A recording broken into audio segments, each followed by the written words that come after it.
Yo recuerdo que hicimos un ejercicio maravilloso, que era la cantidad de personas que pasaban diariamente frente al local y nosotros hicimos una proyección de, bueno, mira, si el 5% nos compra, porque la hostelería es muy de paso, ¿no? Sí. O sea, a veces te busca también, pero de esa persona, oye, mira, llegábamos al break-even, ¿no? Y bueno, mira, bien. No, eso fue. Teníamos una influencia muy americana. Luego lo que Sí. tú acabas de decir, los gustos del español son muy distintos a América. Comienza Negocios Smart, un espacio dedicado al crecimiento de negocios, creado por GR Consulting. Hola, ¿qué tal? Bueno, bienvenidos una vez más a un nuevo episodio de Negocios Smart Podcast, su podcast donde hablamos de herramientas, estrategias e ideas para que nuestros negocios crezcan de forma inteligente. Hoy tengo una invitada muy especial que además tiene un negocio muy bonito y muy característico, Marlene Rodríguez, cofundadora de Be-Beer. Be-Beer, me corriges, ¿vale? Si me equivoco, es un bar que tiene su propio universo de cervezas. Ellos fabrican sus propias cervezas y bueno, tienen un montón de cosas que me han hecho caer a mí, que ni siquiera soy tan fan de la cerveza, o sea que merece la pena probarlo. Ya yo los conocía, tengo que decir que ya yo los conocí ya de forma más distendida en una fiesta, pero bueno, que me pareció que tienen un negocio muy bonito que merece la pena además compartir su historia y por eso estamos aquí. Gracias. Marlene, gracias por aceptar mi invitación, de verdad que para mí siempre es un honor. Ay, no, que las personas se tomen su tiempo, porque bueno, sé que todos vamos a las carreras y que los negocios tienen sus complicaciones y para mí es un honor y me siento muy agradecida de verdad que las personas se tomen siempre el tiempo para compartir conmigo. Gracias a ti más bien por invitarme e invitarnos a estar aquí. Como ya te dije fuera de cámara, yo te tenía dentro de mi lista de posibles invitados y bueno, cuando ya voy rodando la lista, pues aparecí. Bueno, tenemos un amigo en común que me ha dado tu teléfono y no sé, yo no sé si es que no lo guardé, no sé, y de repente le dije, Guille, necesito el teléfono otra vez porque no lo encuentro. Entonces me lo dio y ahí fue que dije, mira, le escribo porque no voy a seguir dilatando más. Pero bueno, Marlene, a ver. Y antes de empezar. Sí, claro. ¿Quieres tomar una cerveza? Hombre, claro. Pues te voy a invitar no voy a cerveza. estar en el universo de la cerveza y no me voy a tomar una cerveza. Te voy a invitar a una Funky Clara, que es vale. una cerveza clara. Es como lo que aquí llamaríamos la Clara en España. Sí. Y yo me voy a tomar una Queen Bee. Vale, perfecto. Y cuéntame, él es el otro cofundador. Ah, muy bien. Bueno, muy son bien. mujeres, pero bueno. Es como una cofundación. A ver, yo soy que he invitado, salud, muchas gracias. He invitado puras mujeres al podcast, pero ha sido coincidencial. Pensé que tenías orientación. No, la verdad es que a mí me gusta mucho conocer el punto de vista masculino. Me parece buenísimo, sí. Me parece que nos complementamos, me parece que es súper interesante, me parece necesario. A mí me gusta mucho trabajar con hombres, justamente porque me parece que neutraliza mucho, pues, esa parte pues más suave de las mujeres, o no sé, aporta o sí, yo creo que aportan eso. Sí. Cuando nosotros nos sobran algo, ellos pues complementan. Cuando nosotros nos falta, ellos, o sea, no sé, yo siento que sí. Que complementan mucho y a mí creo mucho en la energía femenina, masculina, complementada. Sí, totalmente. Entonces, pero no se ha dado la oportunidad. Bueno. No se ha dado la oportunidad de invitar a algún hombre, pero vendrá pronto. Bueno, Marlene, a ver. Este espacio yo lo he creado para contar historias de negocios, lo bueno, lo malo, lo regular, y lo que me gustaría que nos cuentes un poco es cómo han llegado hasta aquí. No sé cómo quieras comenzar, si quieres comenzar desde el principio, si quieres comenzar contándonos qué son ahora y cómo llegaron. Yo eso tienes total libertad creativa para poder narrar tu historia como quieras, pero sí que me gustaría conocer eso, cómo... Sí. Bueno, nosotros somos una familia venezolana que llegó hace 10 años a Madrid, llegamos en el 2015 a Madrid, y llegamos dos profesionales. Ya mi marido sí tenía toda la experiencia corporativa en empresas Polar, directamente trabajando con cervezas, y yo tenía ya tenía como 8 o 9 años con mi emprendimiento personal. Ah, sí. Sí, una agencia de eventos y comunicación Sí. en Caracas, con la que de verdad me iba muy bien. Sin embargo, ya los últimos años tenía trabajo, pero entonces era, y tú que eres de finanzas me vas a entender, facturaba más, pero ganaba la mitad. Claro. ¿Sabes? Era una cosa que yo al final, ¿sabes? Cerraba el año y decía, ¿qué pasó? Bueno, que mucho trabajo, pero realmente, bueno, ante esa situación decidimos, nosotros, esta familia además tiene 3 hijos, Ujú. y decidimos venirnos a España. Empezamos a buscar trabajo en principio, y como a los 3 meses de estar aquí tuvimos varias entrevistas profesionales, Sí. y creo que a mí se me despertó otra vez esa vena del emprendimiento y entendí que yo vengo de comunicación y de marketing. Y tú sabes que el trabajo de comunicación y marketing son 24 horas metidos en una agencia que está bien, a mí me gusta. Pero al final, cuando tú vas a trabajar 24 horas para alguien, quizás dices, bueno, voy a trabajar 24 horas para mí, Ya. ¿sabes? Y todavía mantengo eso, que para mí es el mayor valor de esto del emprendimiento, que es un poco esa libertad. Tiene Sí. su precio. Sí, para mí, yo siempre digo la autonomía, la autogestión de mi tiempo. O Exactamente. sea, realmente es como una factura extra para mí. Y para mí ha sido, porque nosotros no nos hemos hecho millonarios, hemos vivido, ojo, yo he vivido el emprendimiento desde hace, creo que ya estoy cumpliendo 18 años, casi 20 años, como emprendedora o como lo que dicen autónomos, Sí. con mi propia empresa. Pero sí, el precio, claro, que pagas es esa licencia de poder pautar o tener las cosas cuando tú quieras, Sí. puedes mover todas las reuniones que tú quieras, bueno, depende. Sí. Pero también es cierto que el 24/7 es verdad. Sí, bueno, el 24/7, la incertidumbre. Claro. Sí, el que, bueno, ahora las cosas están bien, pero de repente un mes que medio pinchas, entonces no sabes. Claro. Sí. Nosotros venimos, todos los que nos formamos en corporativo, venimos de 15 y último en Claro. Venezuela, aquí sería el último, Claro. cada mes. Sí. Pero venimos del 15 y último. Una de las primeras grandes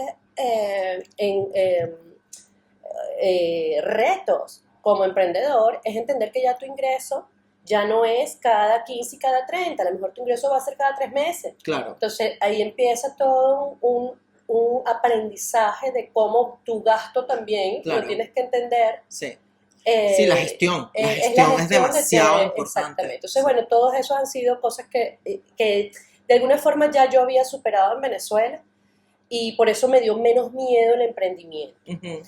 Entonces, bueno, después de 3 meses de trabajo, entrevista, yo dije, mira, no. Y casualmente a Xavier le había llegado la oportunidad de una franquicia de craft beer, de bares de cerveza artesanal de Barcelona, y dijimos, mira, capaz que es el momento. Tú sabes de cerveza, yo sé de marketing y eventos, vamos a unirnos, y con esta franquicia sacamos un proyecto de hostelería maravilloso, Sí. y con nuestras ganas de trabajar lo haremos. Pues mira, esa ilusión nos duró un mes y medio, 2 meses, porque descubrimos que la franquicia era una estafa. Sí. ¿Sabes? La franquicia era un escenario muy americano vendido a los venezolanos como el modelo americano, que hay muchas franquicias americanas que sí funcionan, pero en España todavía yo he visto pocos casos de éxito. Estaba pensando exactamente lo mismo. Mira, todas las personas que conozco, digamos, que son emprendedores o sea, inversores medianos, pequeños, les va mal con las franquicias. Yo creo que la franquicia, para que te pueda funcionar, tienes que ser uno de estos grupos muy potentes y a saber si les funciona o no, ¿eh? Pero no sé. Yo creo que mientras se mantenga una política de franquicia donde el franquiciador es el único que gana, obviamente, Claro, ¿sabes? Eso claro. lo tiene como en todas las relaciones humanas, Sí. humanas, empresariales. Oye, la idea Sí. es que realmente eso sea equilibrado. Sí, totalmente. Entonces, bueno, al mes y medio, 2 meses, recuerdo que fuimos a un encuentro franquiciado y salimos súper bravos porque se supone que Xavier sabe de cerveza, yo sé de marketing y eventos, lo que nos iban a explicar era cómo opera un bar. Sí. ¿Sabes? Que de eso sí no teníamos ni idea hace 10 años. Ya hoy montamos los bares. Ya ustedes le franquician ustedes. Ahora podemos hacerlo. Y dijimos, mira, vamos a tener que perder el dinero que invertimos. Y al día de hoy, 10 años después, ni Xavier ni yo, Xavier, mi marido, que es mi socio, el cofundador, nos hemos arrepentido de ese dinero que perdimos en esa inversión. Allí simplemente empezamos a desarrollar nuestra propia marca, nuestro propio concepto. Sí, les quedó como la idea, ¿no? Nos quedó la tendencia, Sí, ¿sabes? claro. Pero ya le había llegado por otro lado, o sea, que era que en España estaba en desarrollo lo que era la cerveza artesanal. Sí. Que realmente hemos visto en 10 años el desarrollo de la tendencia. Es un producto muy de nicho. No creemos que vaya a sustituir, como en ninguna parte del mundo ha sustituido a la cerveza industrial, pero sí es algo que hemos visto el crecimiento durante 10 años. Y bueno, fue una apuesta muy, muy arriesgada en una España de mucho vino y de mucha tradición. Nosotros abrimos un primer bar en otro barrio, en Chueca, y recuerdo que la gente nos decía, ustedes van a fracasar, no saben, la gente no quiere eso. Y nosotros con mucho tesón, con mucho trabajo en familia, o sea, esto lo sacamos, del primer año lo sacamos mi marido, mi hija mayor de 18 años, Andrea, y yo. O sea, eran los que hacíamos las guardias, y eso, bueno, tú que también has tenido negocios, sabes lo que es sacar un... Eso es durísimo. Y además que, bueno, ese barrio en Chueca, los bares no cierran. Yo no sé qué horario tienen ustedes ahí, pero ahí, claro, digamos que el trote es mucho más duro. El trote es muy duro, sin embargo, nuestra categoría no es más de la 1 de la mañana, sí, porque la gente luego se pasa a copas. Claro. O sea, nadie se va, una cerveza artesanal cuesta 2 veces más que, sí, que una cerveza industrial. Sí. Entonces, quizás la gente ya a las 12 de la noche, a la 1 de la mañana, que lo que quiere es emborracharse, quizás se va a las copas, claro, ya la cerveza, ¿sabes? Ya sí, lo que quiere es volumen, sí, ya ahí no importa la calidad. Luego aquí hay mucho como comienzas con el aperitivo, luego te tomas o la cervecita, luego el vino para cenar, luego la copa, o sea, es como todo más estructurado. Nosotros decidimos no hacerlo, porque no queríamos un concepto de copas, de madrugada. ¿Sabes? Nosotros decidimos, y también fue otra apuesta, mira, no trabajamos más de la 1 de la mañana, también tampoco podíamos, éramos 3 personas, una familia más 2 niños pequeños. Claro. Bueno, entonces nada, logramos superar ese primer año, el primer año logramos contratar a una persona más, ya yo salí un poco más del terreno y así fuimos saliendo poco a poco.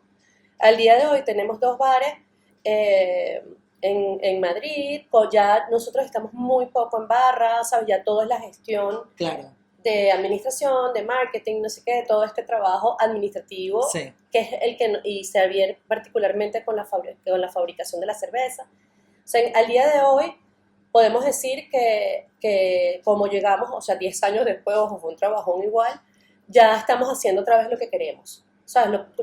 Para lo que nos hemos formado, sí, y con lo que vinimos de Venezuela, que es básicamente, somos 2 personas que queremos desarrollarnos y aportar a este país con los conocimientos adquiridos, ahora con el conocimiento de bares. Claro. Mira, y cuéntame, o sea, eso de, bueno, ser emigrante, familia, montar un negocio que además es muy nocturno, ¿cómo fueron esos primeros años? Sobre todo a nivel tuyo personal, ¿no? Totalmente. O sea, sí, es fuerte. Totalmente. Y yo creo que eso es uno de los grandes retos que hemos pasado como familia, como pareja, porque claro, trabajar con tu pareja, sí, claro, encima, ¿no? Claro. O sea, es muy difícil, sobre todo por la dinámica que tú acabas de decir. El bar, o sea, yo antes que trabajaba en eventos, algunas veces hago eventos aquí, o sea, pero un evento yo lo montaba, o sea, yo podía haber montado 30 eventos una noche, pudiera haber tenido 30 eventos coordinados.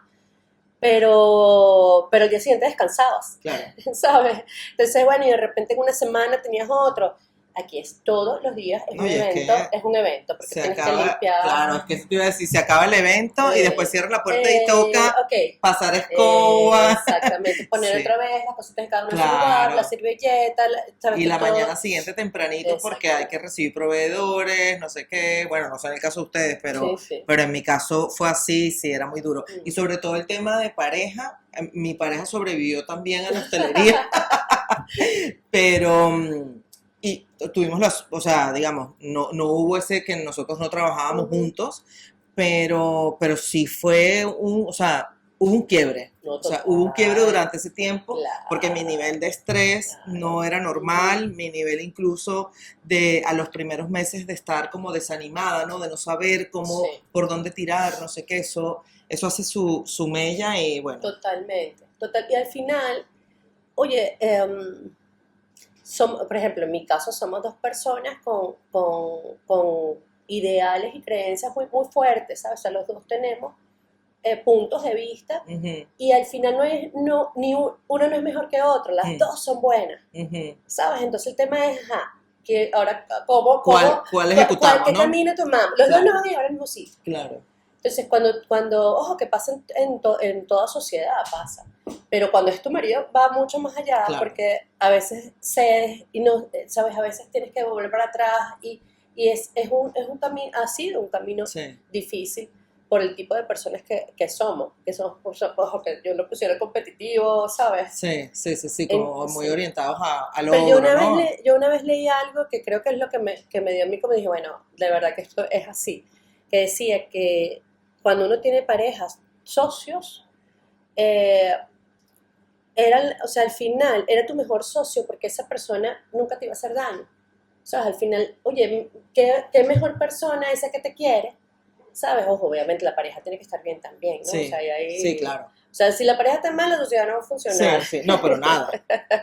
¿Sabes? O sea, ahí Sí. la base del amor y el por qué están juntos tiene que ser el que prevalezca. Ujú. Tanto así pasó en el COVID. O sea, el COVID,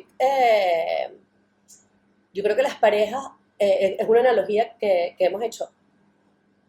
En el COVID las parejas que se separaron venían ya mal. Sí. ¿Sabes? Sí, porque para nosotros fue como más bien un lugar de encuentro. Exacto. Sí. Finalmente pudimos estar juntos Sí, después de 6 años. sí. claro. Bueno, yo venía porque justamente cuando vino la pandemia, yo venía de tener un negocio de hostelería, el cual Ujú. tuve que cerrar, y yo me acuerdo que en las primeras semanas fue como más bien como un momento Sí. de descanso, o sea, más allá de la preocupación, y que sí, Total. evidentemente, pero físicamente Ujú. para mí fue un espacio de reconexión, de descansar, o sea, sí. Y sabes que el otro día escuché unos psicólogos que yo escucho y me encantó lo que dijeron sobre si habíamos aprendido o no del COVID. Y estadísticamente hablando, dice que solo el 20% de la población aprendió lo que nos enseñó el COVID. Y es justo lo que tú acabas de decir. Nosotros nos vimos obligados a tomarnos ese tiempo de descanso y a reconectarnos con nosotros como pareja o con nuestras familias y a decir, mira, ¿por qué? Porque ya no podíamos controlar nada. Ya ahí sí, mira, ya no importa lo que haga. El resultado va a ser el mismo. Claro. Y eso realmente fue un mensaje de la naturaleza, del universo, en lo que tú lo quieras tomar. ¿Hasta qué punto el día de hoy nosotros paramos con esa misma energía que tú acabas de decir? ¿Cómo tomamos un tiempo de descanso ya con conciencia? Sí. Porque al final nos dimos cuenta que ese periodo nos ayudó también a repensar, a Sí. saber qué íbamos a hacer, incluso hasta a lo mejor hasta cuidarnos físicamente, que Sí. antes no lo hacíamos. Claro.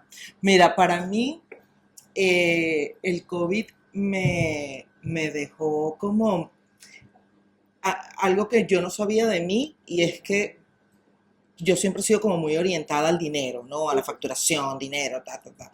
Y sí, no es que voy a decir que ahora soy hippie, porque no, para está mí muy sigue bien. siendo algo importante, y bueno, tengo un negocio para hacer dinero, Claro. eso siempre lo repito, pero me di cuenta que el dinero para mí no vale más que tiempo, que Exactamente. poder disponer de cierto tiempo. Le empecé a dar un valor y una significación al tiempo que no le había dado antes.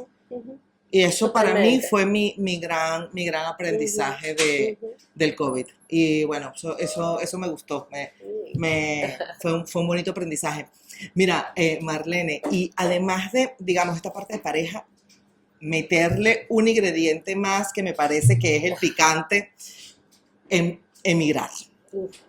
O sea, adaptarte al pensamiento de un entorno, un cliente totalmente diferente, empezar a conocer ese cliente. ¿Cómo fue esa experiencia? Fue muy interesante porque yo no sé si a ti te pasó, En Venezuela nosotros teníamos primero una influencia muy americana. Sí. Sí, o sea, nosotros... bueno, aparte nosotros teníamos una influencia muy americana y donde los negocios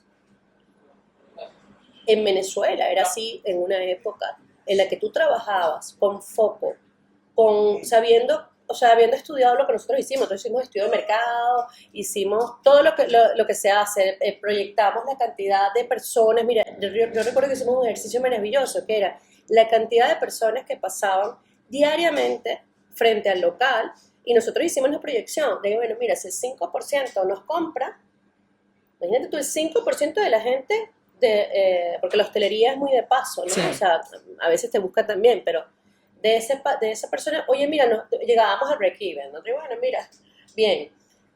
No, eso fue, ¿sabes? ¿Cómo fue esa investigación? Aquí gran parte de lo que nosotros creíamos se transformó, se tuvo que adaptar. O sea, nosotros teníamos una influencia muy americana. Luego lo que tú acabas de decir, los gustos del español son muy distintos a América. Como vive el día a día el español. El español tiene otra, es muy distinto, ¿no? Sí. Y creíamos que nuestra categoría funcionaba igual en todo el mundo, porque el mundo del craft beer funciona, de alguna forma tiene la conexión que todos lo que queremos es probar distintas cervezas. Sí. Y no es así, que aprendiste de tu... O sea, tengo varias preguntas. Es que aprendimos que quizás ese nicho, si nosotros hubiésemos quedado con el craft beer lover, lo que se llama el craft beer lover, sí, que es el primer círculo, sí, de tu cliente ideal, de tu cliente ideal, no hubiésemos sobrevivido, porque es un nicho muy pequeño. Entonces tienes que buscar cómo la categoría crece, sí, qué es lo que ha ido pasando. Sí. Cuando las grandes, aquí en España, cosa que sí había empezado en Venezuela cuando nosotros nos vinimos, ya en Venezuela habían cervecerías artesanales, ya las grandes marcas estaban coqueteando con una tostada. Cuando nosotros llegamos aquí, las grandes marcas no tenían esa variedad de cerveza. Es que mira, hay dos cosas que a mí siempre me llamaron la atención de aquí de España, y es una, que a diferencia de nosotros estamos ávidos por lo nuevo. Mientras más nuevo, más diferente, no sé qué, nosotros somos los primeros que estamos aquí. El español me parece que es más tradicional con sus gustos. A ellos les gusta consumir lo que les gusta, sus tradiciones, son como más, no sé si, eso ha ido cambiando, pero sí hay una tendencia muy marcada a que lo nuevo como que de a poquito, ¿no? O con cuidado. Claro. Sí. Y al final es un perfil, o sea, nosotros en nuestra categoría, por ejemplo, nuestro perfil es muy cosmopolita, ¿sabes? Nosotros tenemos ese español, pero ese español que viaja, que trabaja, que es profesional, sí, que tiene poder adquisitivo, que quizás tal cual cuando viaja, no solamente viaja por negocio, sino que se va a Copenhague, por ejemplo, y Copenhague, ¿no?, entra a un mundo de cerveza artesanal. Uh-huh. Claro, ha ido a Bélgica por lo menos, sobre todo Bélgica, que los españoles van mucho, sí, a Bélgica, y conoce ese ¿sabes?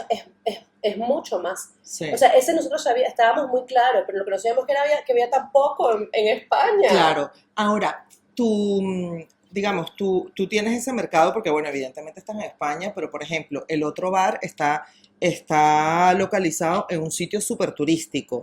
Sí, igual que o sea, al final son sitios de mucho turismo. Sí. ¿Cómo han hecho para conectar con ese otro...? Al final es que ahí sí te conectas con el craft beer lover. Es que claro. Es como, porque el craft beer lover, por ejemplo, cuando yo viajo con mi marido, yo me voy a tal cual Estocolmo. Lo primero que haces es poner craft beer Estocolmo. Okay. Estocolmo.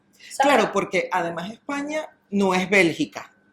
No, que Bélgica es como, tienen como una insignia de la cerveza belga, ¿no? Entonces, Yo me acuerdo, mi hermana vivía al lado del bar ese que tiene 300 cervezas, que tienes que dejar un zapato. Ella vivía 2 edificios más para allá. Entonces, digamos, es como una insignia de la cerveza. Claro. Aquí no, aquí la insignia es como el vino, la comida, aquí ¿no? Es mucho más el vino. Sí, están las cervezas, pero las cervezas regionales, cada cerveza, en Madrid está la Mao, hacia el sur está Cruzcampo, hacia Estrella Galicia hacia el norte. Pero digamos, no viene un inglés a catar cervezas a España, o sea, porque no es como lo que... No, imagínate. Claro, ¿cómo hicieron? Viene el Craft Beer Lover, sí. Ok. Entonces, ese es el que captura. Ok. Ese es el único que puedes capturar. Ok. ¿Sabes? Okay. Y el de paso, que eso sí también pasa mucho, fíjate, bueno, tú que estabas aquí, acabamos de ver a 2 ingleses que pasaron y dieron cerveza. Sí. Y vienen, y sí es verdad que, aunque no lo tenían dentro de su plan de viaje, dicen, oye, esta cerveza como que se parece más a la que yo tomo en Peto. Claro, ¿sabes? Sí, ahí te aprovechas del de paso, ¿no? Hay de paso, pero el de paso sabe. Entonces, al final sí tenemos que colocarnos en sitios muy... con paso turístico, por lo menos cerca, ¿sabes? Y si no, en esos barrios donde sabes que hay gente con más apertura a las tendencias, a las novedades, como quien bien darse, pero como estilo de vida. Sí. Si tú te pones en un barrio, tal cual lo que hablábamos antes, como Salamanca, mira, es muy difícil. Sí, porque son muy clásicos. Exacto, pues son muy clásicos. Sí. Y hoy, casualmente en la comida, en el almuerzo, hablaba de eso con una persona y le decía, a mí me recuerda en Caracas, por ejemplo, la Candelaria, el Salamanca. Sí. Y tú a Salamanca, ¿sabes? Tú a la Candelaria no vas a buscar cerveza artesanal. Claro. Yo a la Candelaria comía de paella, sangría, ¿sabes? Sí, entonces, había la espetada. Exacto, entonces tú te ibas y eso es un poco lo que es Salamanca para Madrid y algunos que otros sitios también por aquí. Sí, totalmente. ¿Sabes? Entonces ahí es donde realmente ese estudio de mercado, que lo entiendes 10 años después. Claro. Porque ahí es donde está, yo creo que cuando me hiciste la pregunta de como inmigrante, yo creo que el primer ejercicio que tuve que hacer yo personalmente fue un ejercicio de humildad. Porque yo me vine con 40 años, después de haber trabajado 20 y pico, 25 años en empresas, con marketing, haber lanzado no sé qué eventos. Que no lo sabes todo, ¿no? Eso es durísimo. Ese ejercicio. Esa parte es durísima. De decir que aquí soy uno más. Claro, sí. Y uno más que además no entiendes del todo el entorno en el que estás, que tienes que empezar a hablar con palabras diferentes, a entender cómo se mueven las personas de forma diferente. Esa parte es dura. Y yo siempre hago como mucho hincapié en todo lo que transmito, en la importancia de conocer a tu cliente ideal. Es que si tú no sabes a quién le estás vendiendo, es imposible que entiendas cómo le vas a hablar, qué le vas a vender, o sea, de qué forma se lo vas a vender. Eso es demasiado importante. No, hemos ido evolucionando. Yo creo que una de las cosas más importantes, bueno, que eso es en todo negocio, que es el aprendizaje rápido y la adaptación inmediata. Claro. O sea, una vez que aprendes, vale, ok, esto no funciona, lo antes posible. Ojo, lo antes posible dentro de las posibilidades. Sí. Y el aprendizaje y la implementación inmediata. Sí, totalmente. Me encanta que digas eso porque me parece poderosísimo y me parece demasiado importante para que los negocios puedan... Oye, e independientemente de si está funcionando tu negocio o no, porque es que el mercado va cambiando. Exactamente. A ustedes, por ejemplo, aprovechando este tema, ¿qué cambios has visto tú en el mercado? O sea, ¿cómo...? Entiendo que ha sido para más. Sí, afortunadamente para nosotros ha ayudado. Yo recuerdo la primera vez que yo vi un comercial de Mao. Mao es la cerveza, como decir la Polar para nosotros en Venezuela, en Madrid. Ojo. Sí, es como la tradición, la insignia de Madrid. Yo recuerdo la primera vez que ellos sacaron un comercial de Maestra, que es su cerveza tostada. Es que fue increíble, además como caso de marketing, es súper interesante. Porque yo recuerdo que al mes siguiente nosotros teníamos muy pocos españoles, o sea, nuestro gran público era lo que el 60%, imagínate tú, en esa época nosotros teníamos como que el 65% eran turistas. Empezaron a llegar españoles pidiendo una tostada. ¿Por qué? Porque, oye, quizás también es el temor a la categoría. Claro. ¿Sabes? Nadie quiere llegar a un lugar y decir, yo no sé nada de esto. Claro, no, y entonces voy a pagar no sé cuánto por algo que no sé si me va a gustar. Que no me gusta. Claro. Exactamente. Entonces, y yo sí recuerdo que la gente empezó a entender lo que era una cerveza, no el que viajaba a Bélgica o el que ha viajado a Bélgica o el profesional que se la pasa viajando, no. La clase, lo que podríamos llamar clase media, bueno, aquí la clase media es mucho más amplia. Sí. Pero el común denominador madrileño, pues, el papá del colegio. Sí. El papá del colegio que, ¿sabes? Tradición, no sé qué, llevo a mi hijo, voy a clase, estudio y me voy a dormir. El más clásico. El más clásico. Esa persona empezó a entrar al bar y empezó a pedir una tostada. Después empezaron a sacar las IPAs, que son las cervezas amargas, las grandes marcas. Ok, ahora ya sé lo que es una IPA. Ahora sabes lo que es bueno. Es muy cool llegar a tu familia un domingo con un six-pack de cerveza distinta. Porque tú ahora puedes hablar de una cerveza. Claro. Entonces, todo eso hemos visto como el español, cosa que además no vamos a crecer tanto tampoco, ni siquiera en Estados Unidos, que es donde más se consume cerveza artesanal, o el desarrollo realmente, tampoco es lo que te digo, nunca vamos a sustituir a la empresa, a la industria, pues, sí. A la gran industria. Sí. Pero sí creo que el porcentaje de mercado ha ido creciendo y ha sido, para mí, como caso de estudio de marketing, me encanta verlo vivido. ¿Sabes? Me encanta ver cómo la evolución de la cerveza artesanal ha llegado. Sí. Y para nosotros, nuestro negocio ha crecido así. O sea, hemos visto cómo creció. Digamos, unos aventureros a chueca, tal cual. Y bueno, hemos visto cómo crecimos. Y si no hubiese sido por el COVID, probablemente estuviésemos en otra etapa. Nosotros decimos que el COVID nos retrocedió 4 años. Claro, sí. ¿Sabes? De nuestro plan y de todo, estamos, ok, ahora bueno, volvemos, ahora vamos a empezar de nuevo lo que hemos tenido que haber hecho 4 o 5 años atrás. Sí. Ese es el precio de los microemprendimientos. Sí, totalmente. Bueno, porque además hubo algunos negocios que sí que pudieron aprovecharse, ¿no? Porque se podían, por ejemplo, digitalizar y tal, pero bueno, este tipo de negocio es más difícil. Entonces, pues claro, bueno, es inevitable. Y en hostelería, las grandes marcas aprovecharon para comprar, por ejemplo, o para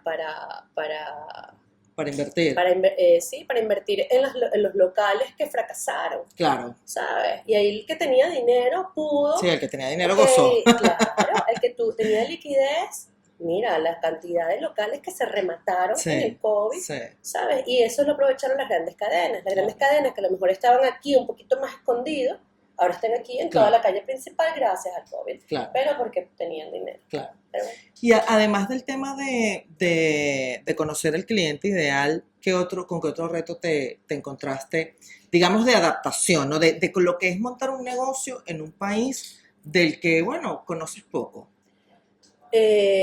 Como nosotros tenemos tan poca cultura tributaria en Venezuela. Sabía que me ibas a decir eso, pero lo estaba escuchando dentro de mi cabeza. Yo dije, la fiscalidad. Obvio, lo pensé como fiscalidad, pero yo dije, tiene que ser. O sea, además nosotros tuvimos, nada, yo digo que es aprendizaje porque no creo en la mala suerte, sino en las malas decisiones. No. O en la desinformación también, ¿no crees? Que a veces, bueno, es parte de tu novatada. Es que yo siento a veces, yo no sé si tú compartes esta idea conmigo, que, claro, los venezolanos como tenemos un país en donde, que favorece mucho lo que te digo, ¿no? Que está muy abierto a la innovación, que las normas son un poquito laxas, somos como temerarios. Claro. Porque el entorno nos permite ser temerarios, no por nada malo. Entonces, claro, cuando queremos ser temerarios aquí, oye, ¿qué me ha pasado? No nos sale tan bien. Pero también ha sido lo que nos ha hecho diferenciarnos, lo que sabes, como cultura.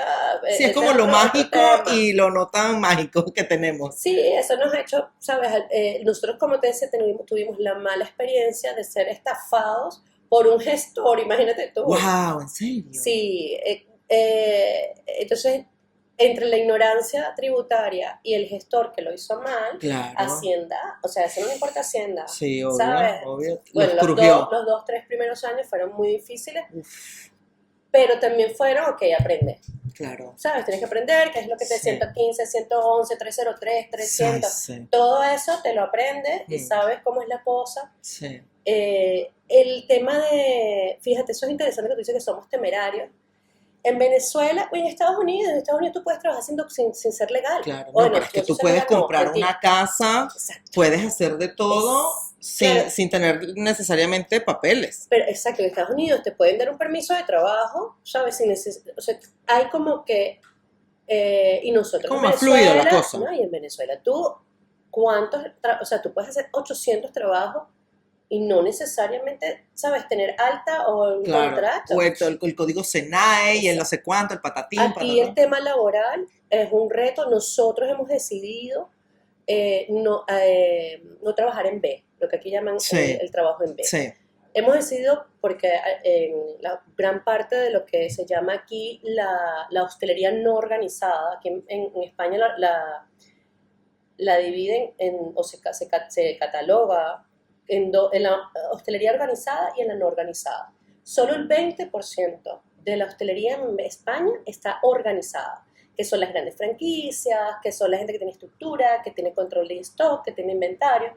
El 80% somos todos los demás bares, ¿sabes? Que no tenemos quizás la capacidad económica o el conocimiento en muchas casos para poder pagar todos esos programas de gestión, no sé qué, que a mí me encantaría, ojo, que nosotros lo hacemos,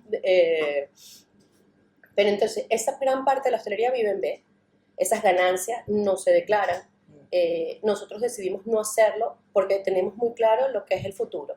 Si nosotros queremos crecer, el no declararlo no te va a ayudar. Claro. El tener personal en B, o sea, le das de alta 20 horas, pero realmente trabajas 40. Sí. ¿Sabes? Oye,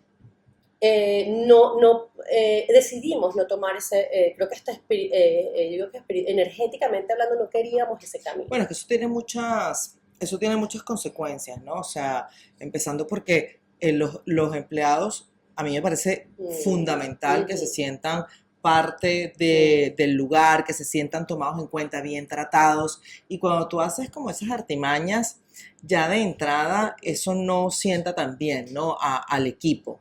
Entonces yo creo que, y eso que muchos dueños de negocio creen que van ganando, yo creo que se vuelve algo en su contra, porque si tú necesitas lealtad de tu equipo, o sea, es algo súper importante, porque eso te va a permitir lo que dices tú.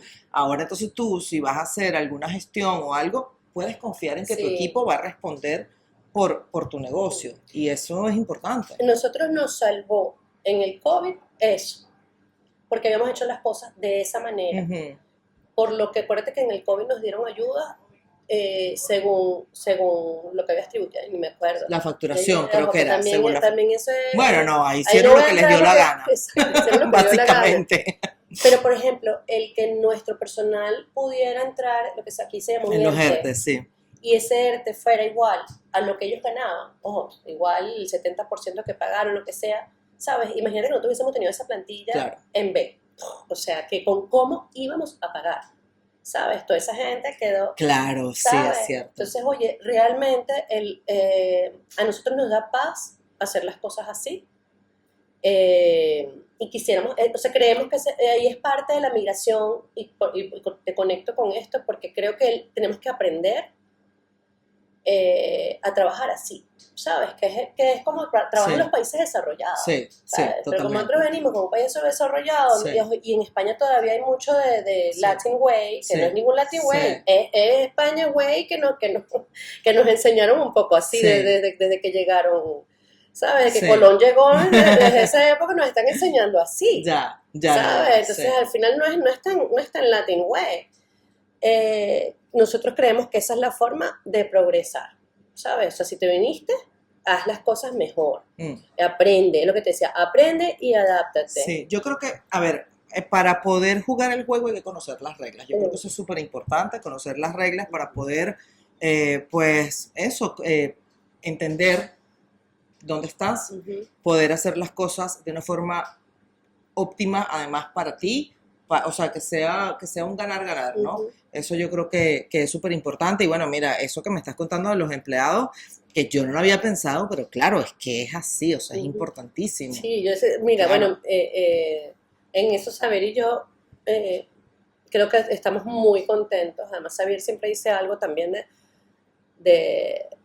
al final, y lo acabas de decir tú, al final el empleado ya entra con algo raro. Claro. ¿Sabes? Entonces es como entrar en un ambiente hostil donde tengo que hacer cosas que quizás van en contra de la ética, no. Sí. Y de ahí en adelante todo eso rueda. Todo, claro, totalmente.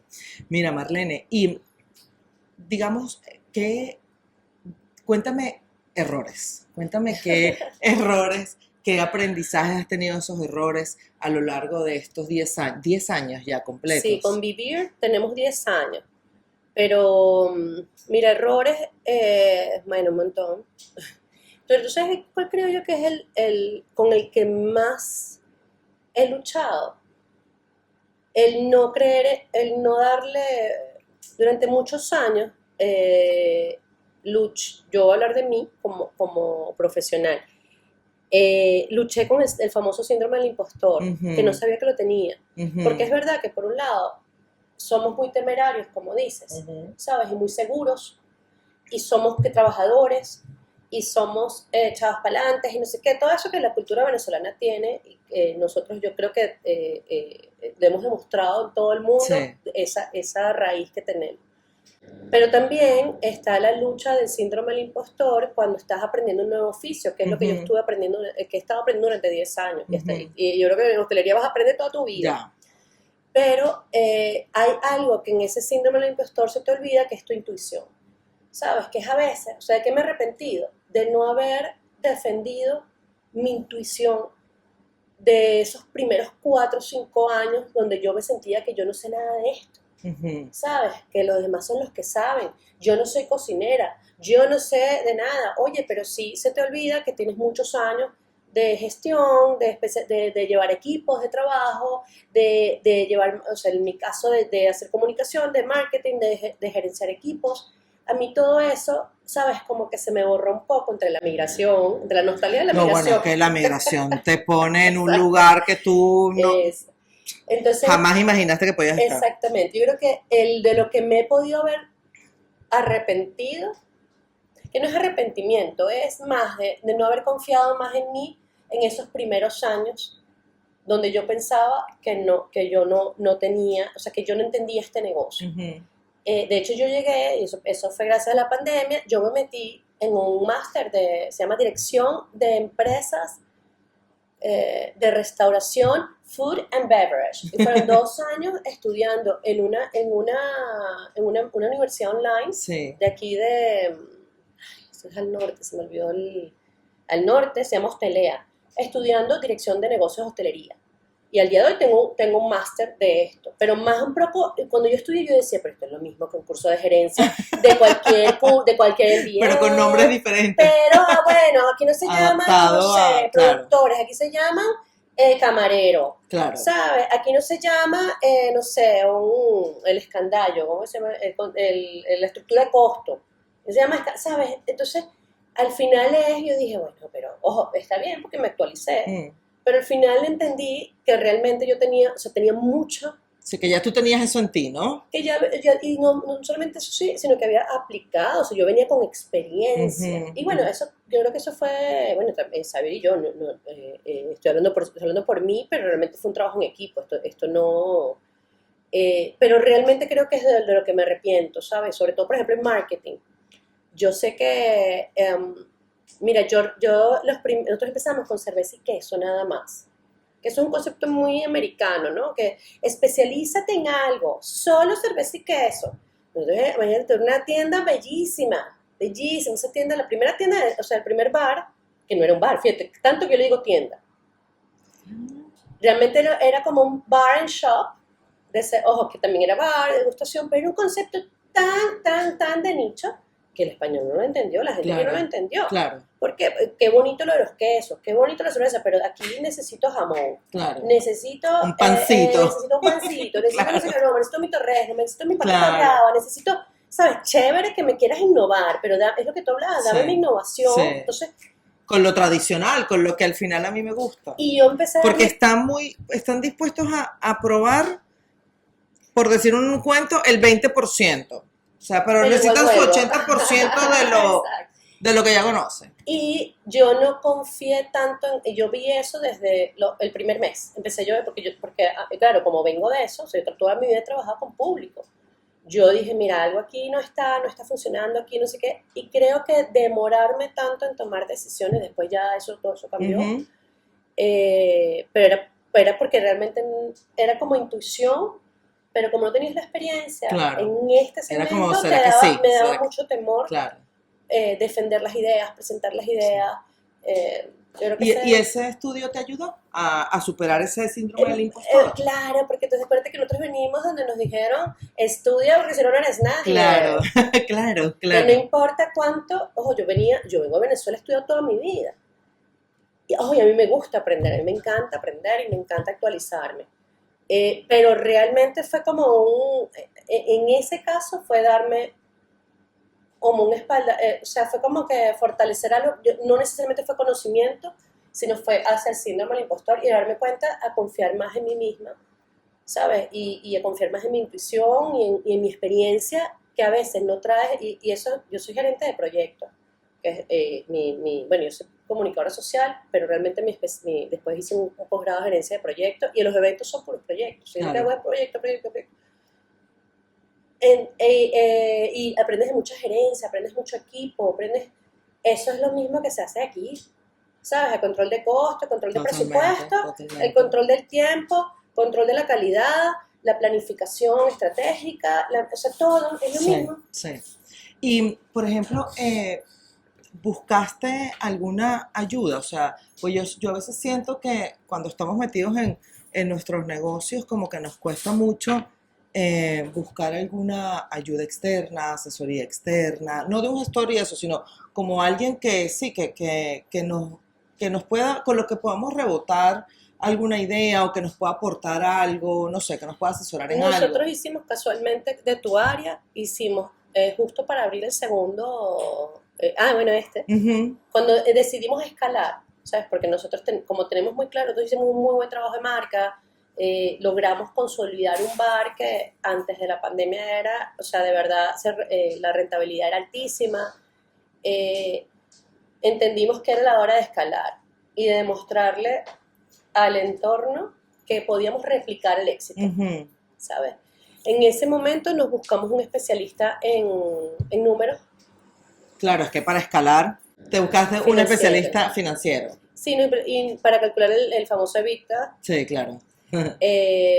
Porque entendimos esto también, que nosotros queríamos, podíamos crecer también con socios, ¿sabes? Que quizás, mira, esto tiene un valor, vendemos unas acciones y crezcamos juntos. De hecho, lo hicimos y eso es una de las logramos pre-pandemia.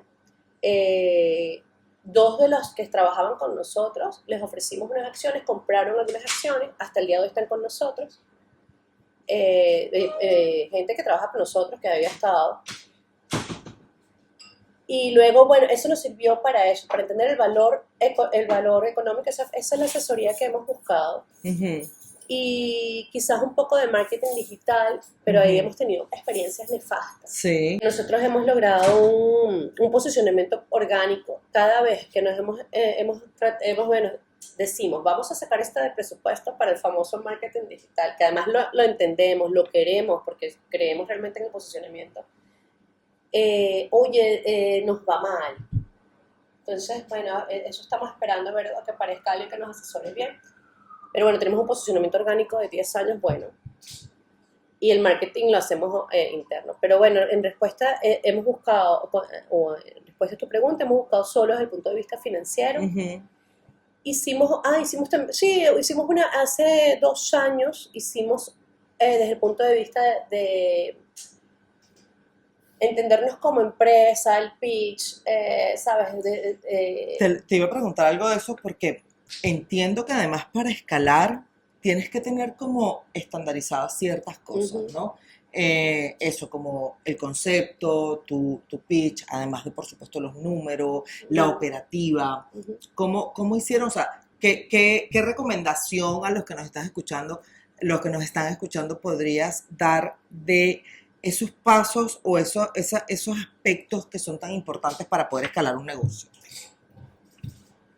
documentar todo lo que puedas, creer en el histórico, creer, llevar el histórico. Uh-huh. Ese es un trabajo, o sea, por ejemplo, como yo soy muy de método, ¿sabes? Yo he desarrollado un método donde hoy tenemos un manual de cocina, un manual de vivir, un concepto de marca. Entonces, al final lo que haces es generar métodos desde el punto de vista de función, ¿no? Uh-huh. Y eso te ahorra además mucho tiempo cuando se te va una persona, entra y realmente, es verdad que a veces no es así 100%, pero sí logramos que esa persona entre rápidamente a un entorno donde todo es muy intuitivo, uh-huh. Hay aprendizaje acelerado, porque uh-huh. es lo que tienes que hacer en estos uh-huh. entornos. Uh-huh.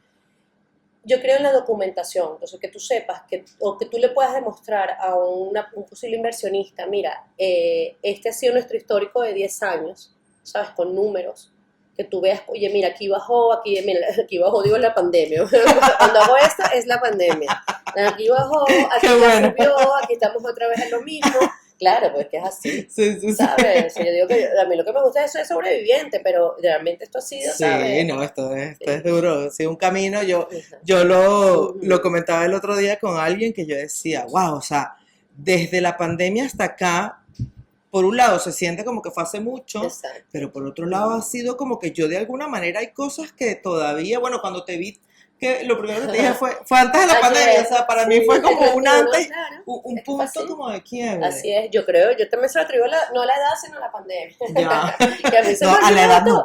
Yo tengo unos baches que yo digo, mira, no pasa nada, ya está. Sí, ¿sabes? Si se lo llevó el COVID. Pero es porque después de la pandemia, en mi caso, ha sido como no sé, como una cosa muy, muy de... Yo creo que ni yo misma me he dado cuenta de lo revuelto que ha sido todo. Y claro, como yo he estado como, bueno, tratando de mantener todo a flote, pues los primeros años fueron muy duros y a veces los recuerdo y digo, wow, de verdad, yo viví eso. Hay cosas que yo ni me acuerdo, tal cual, porque teníamos activado el modo sobrevivencia. Supervivencia, sí, claro. Es que me parece a veces como que viví una película. Totalmente. Pero yo no me acuerdo mucho. Te lo prometo. Yo digo, una película que pasó esto? Y a veces con el Google que nos saca las fotos, ¿sabes? Fotos de hace 4 años, y digo, wow.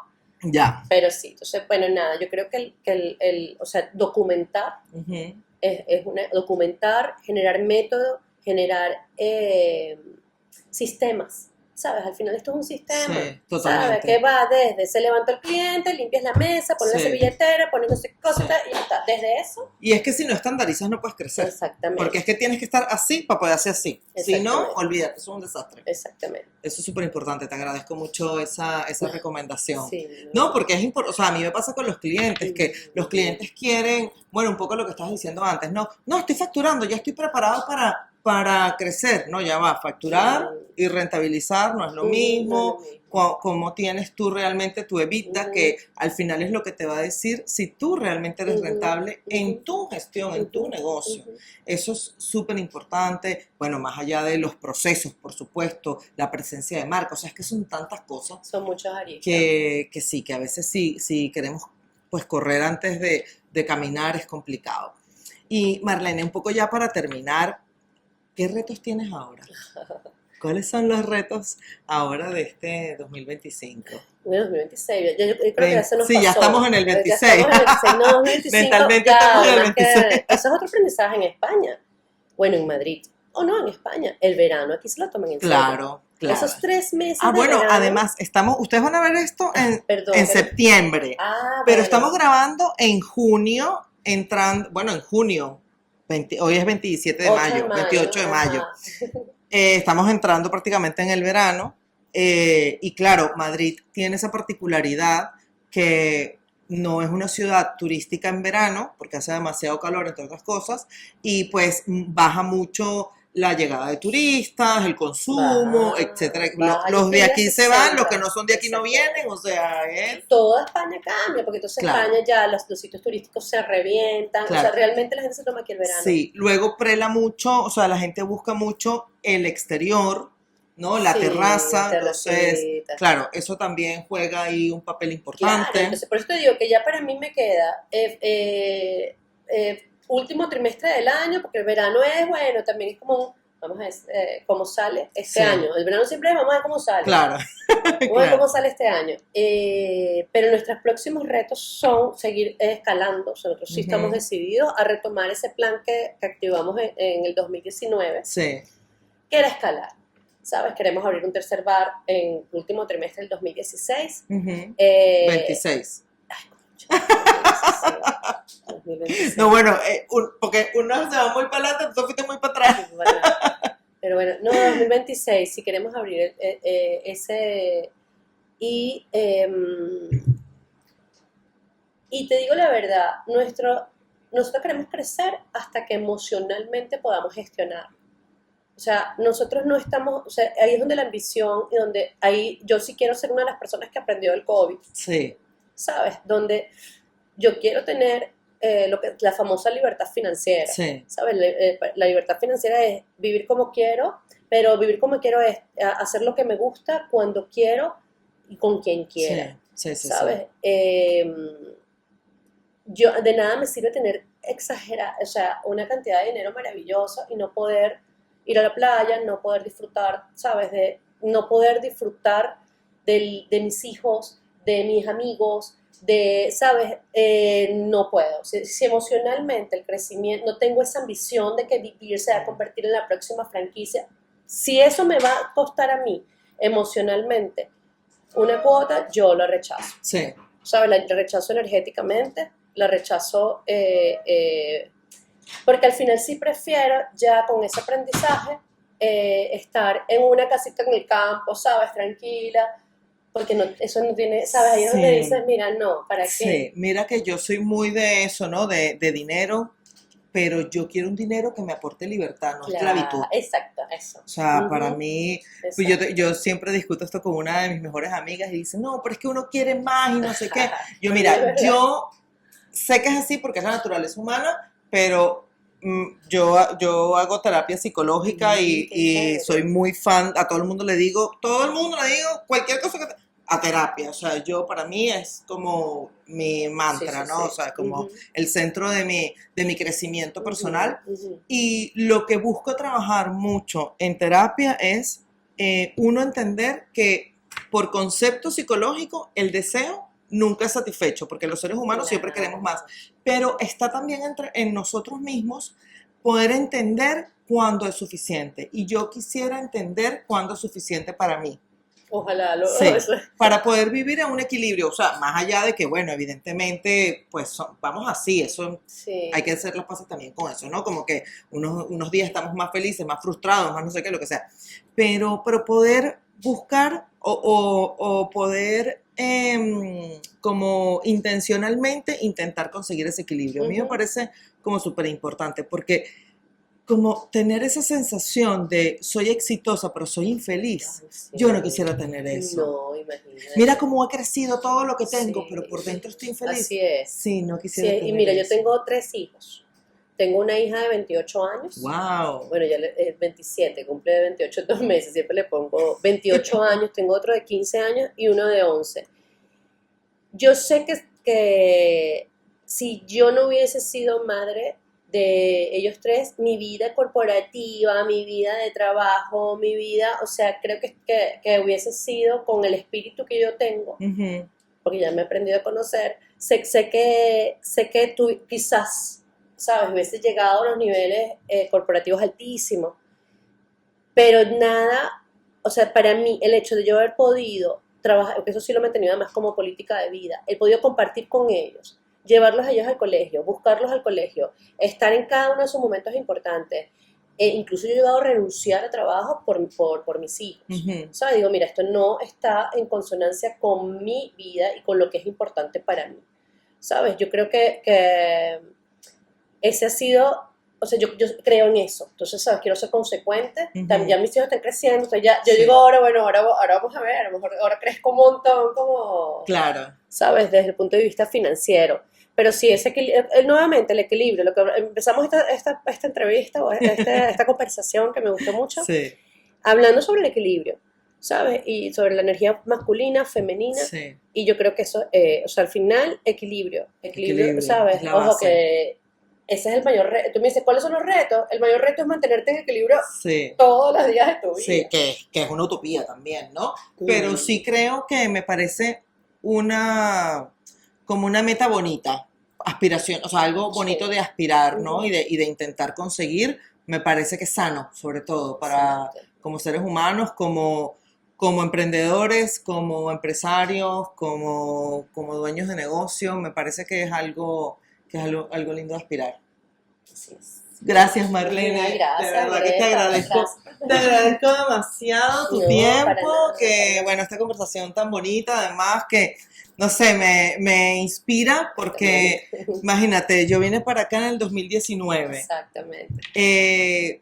Tanto ha pasado en mi vida y ver que ustedes pues han seguido creciendo, se han más bien como ¿sabes? Instaurado, se han pues, no sé, consolidado. Eso me parece digno de admirar, gracias. De verdad que sí, y bueno, que me alegro. Gracias. Yo siempre que en tu caso pues te conozco ya de forma más personal, ¿no? Pero si voy a un restaurante, un lugar, lo que sea, que es de un venezolano, me pasa con los venezolanos porque, bueno, no es inevitable. Siempre digo, ay, Dios mío, que le vaya bien. Claro, de verdad, o sea, es como mi mayor deseo porque sé todo el trabajo que hay, sé todos los sacrificios que hay. Cuesta. Sí, cuesta mucho y pues me parece, te felicito, les felicito además porque han hecho un trabajo muy, muy bonito, pero sobre todo por haber buscado, haber entendido también eso, la importancia de buscar ayuda, ¿no? De buscar esa asesoría, que no todas las personas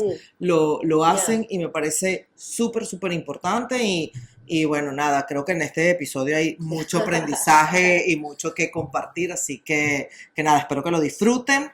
Muchas gracias de nuevo gracias. Y ya será hasta la próxima. Ay, mira, yo me la tomé toda. Estaba buenísima. Chao, chao. Negocios Smart, un espacio dedicado al crecimiento de negocios, creado por GR Consulting.